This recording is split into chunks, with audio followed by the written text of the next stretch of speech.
What's the future of tabletop gaming? What's the future of companies like Corvus Belli, Weird, Games Workshop? What's the future of our local game stores? And how does 3D printing play a part in all of that? Is it like other YouTubers are saying? Maybe, maybe not. Roll the intro.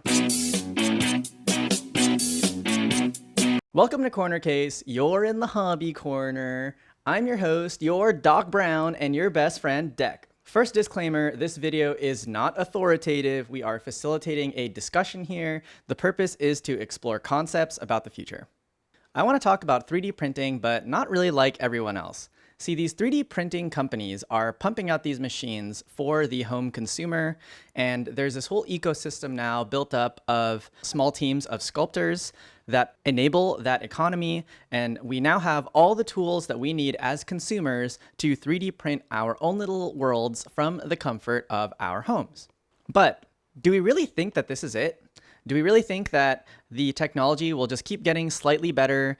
The STL providers will just become more and more accessible, that market is getting more bloated, and eventually GW will just die and that'll be it?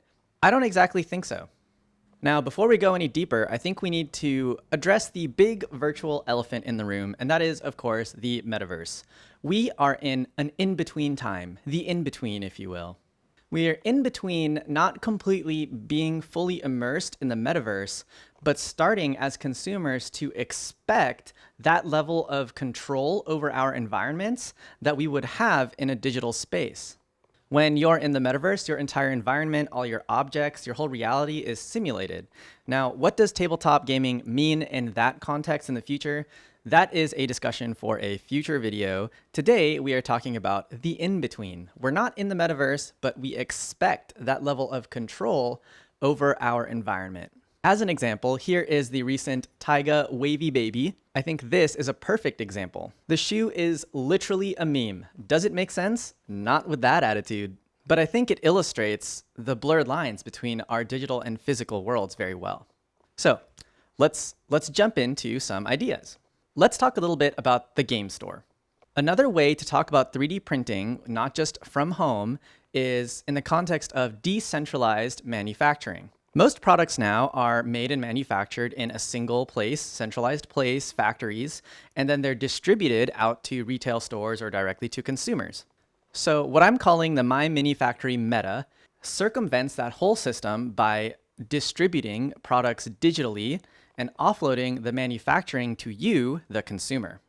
But that's why I think this metagame will hit its ceiling soon if it hasn't already. I think a majority of people would be unwilling to take on that manufacturing burden ultimately. My case study for this assertion is the popularity of X-Wing the Miniatures game 1.0 with its pre-assembled and pre-painted miniatures. That was so popular so fast, due largely in part, in my opinion, to the pre-assembled and pre-painted nature. While executing the creative vision is a big part of the hobby, it can also be seen as offloading the final steps of the product to the consumer. Most products that I get from any other company for any other part of my life are assembled when I get them. The difference is definitely model kits. So that's the manufacturing part. It's been offloaded to you, the consumer. Let's talk about the distribution part. Because of the current distribution system, when you buy a product from your local game store, that product is marked up 400% or more by the time it gets to you. That would be 400% or more of the unit cost to just produce the item. On top of that, the store has to stock specific inventory. So they're going to stock, naturally, whatever is going to push the most volume, make the most sales for them historically. So that's an inertia. And when your local game store buys their product from their distributor, then that distributor also has their own incentives to push products that make them the most money. So regional distributors that are non-Games Workshop, they may be stocking both Corvus Belli and Weird product and board games. Are they really going to push you into a Corvus Belli product, or are they going to try to get you on the Sellers of Catan train? So the current distribution model is a really big friction to any change. It's a really big inertia for the Games Workshop dominated market. Now, back to the local game store. How does 3D printing affect the local game store potentially? One concept would be if every local game store had 3D printing farms.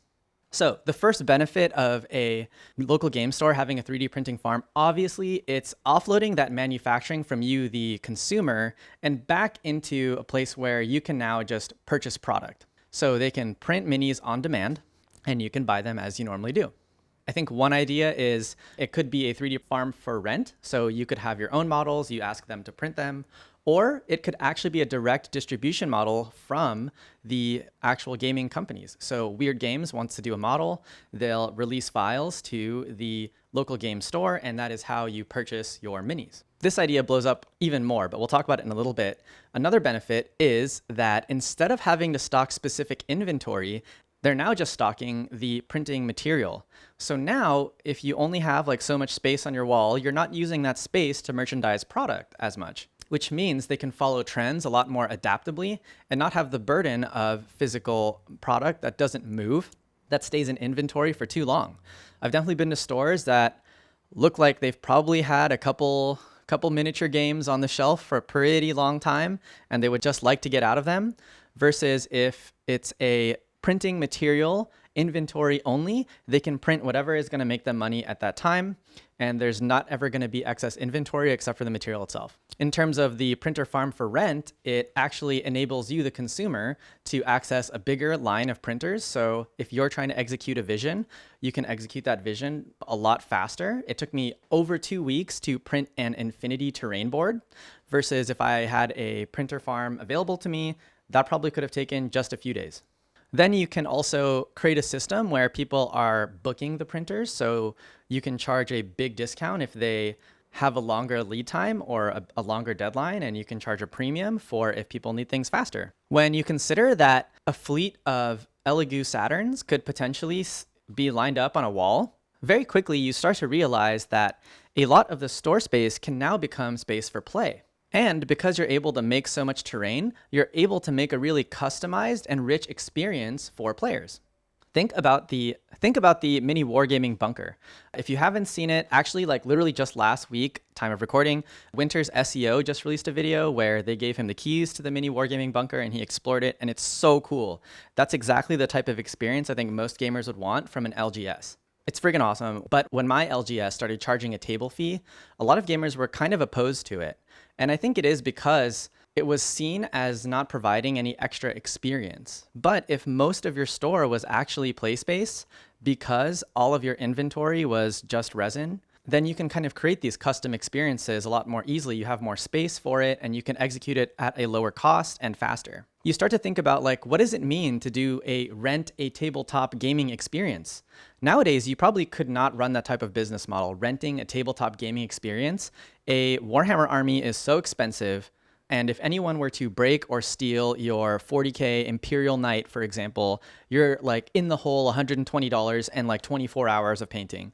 But if that was a 3D printed Imperial Knight, then you're out about $10 and probably still like 24 hours of painting, but you could get that down if it was like a renting experience. You could definitely paint to a lower standard. So it actually makes the whole business model viable, whereas before that wasn't even something you could consider. And for people who are just curious about the hobby, then you could totally rent a tabletop wargaming experience. You could rent the armies, you could rent the table, and they could just try it. For people who are metagame chasing and they don't like to proxy, well, now you can basically adapt to the meta at the speed of FAQ or faster. So if somebody wanted to try the new Grey Knights errata or something, then you have all the models printed out already, or you print out the 2 or 3 models that got big changes.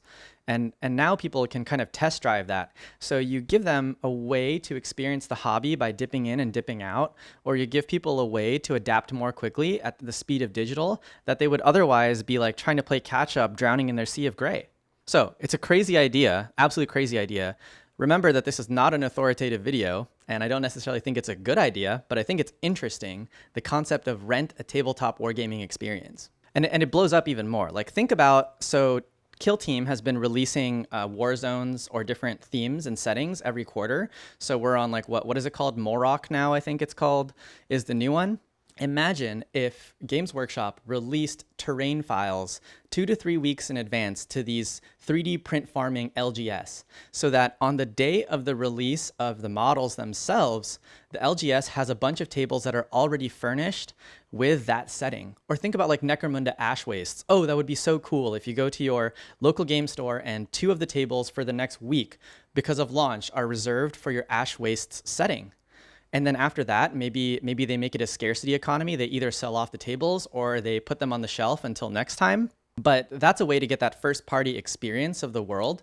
That's a way to make that first party experience viable on game day. I think about Magic the Gathering new set release days, and those new set release nights, the F&M is so fun. You stay up kind of late, you guys draft until midnight, etc. And that could be the kind of experience we have for a kill team. You know, we could have Kill Team release night and the store is furnished with all of the stuff. And then afterwards, maybe somebody wins a table, you know, or maybe somebody buys the table, you know? Now, I think it must be said that executing the creative vision is definitely a part of the hobby. You know, right now, if you want to execute your Necromunda Ash Wastes table vision, you have to buy the box, you have to get more terrain somehow, you build it and paint it yourself. And that's definitely like a big part of the hobby. But again, to go back to my X-Wing 1.0 experience example, more people can experience that if that hobby itself isn't a barrier to new entry. So I still think there's something to be said about being able to execute that vision really big at a store because the barrier to entry was much lower because of 3D printing. In the scenario that I'm envisioning, limited edition models become your life. And limited edition, you'll know, is one of my favorite parts of this hobby, is just collecting things. So the effort level to do limited edition stuff now is really high. Malifaux does a great job at it, but they have to run their business a specific way to even make that work. You know, they still have to buy the injection molding tools for it, and they sell it on their website primarily so that they're not having to go through the distribution model so they can actually break even on it. But if a local game store had a 3D print farm, the game totally changes. Imagine that you have a slicing software or a 3D printing controlling software that is universal to gaming companies and that allows gaming companies to release already pre-supported and pre-plated miniatures that would only be accessible for a limited period of time. That's a method I thought of to potentially like decrease piracy, because once you release something in a file, obviously like game over. But imagine that they were already pre-supported, pre-plated, and available for a limited amount of time. You could literally do limited edition models that last a day. And you could also like control when those days were happening. And you have a lot of control over when people are going to go to the store once you implement that type of a system. Not only that, but because the level of effort to implement this system would be the sculpting of the model itself, I could literally have like 20 versions of Rasputina by now, just from going to the game store on specific days at specific times.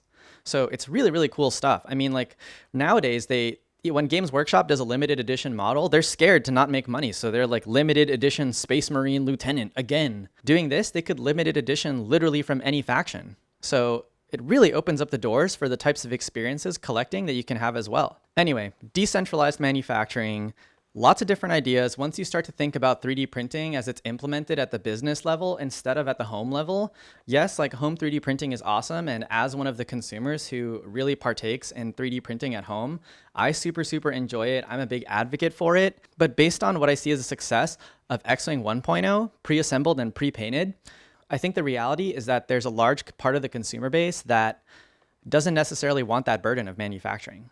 And I think that the YouTubers out there who are trying to clickbait, oh, 3D printing is going to kill Games Workshop, I think that's a really limited view. I think it's just a reaction.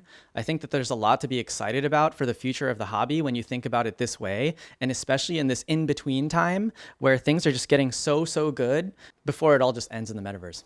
Anyway, that was all we had for today. Let us know your ideas in the comments, please. Join the Discord if you want to talk about this more. Join the Facebook, Patreon maybe if you love us. Like and subscribe. We're always desperate. Thank you and see you next time. Bye-bye.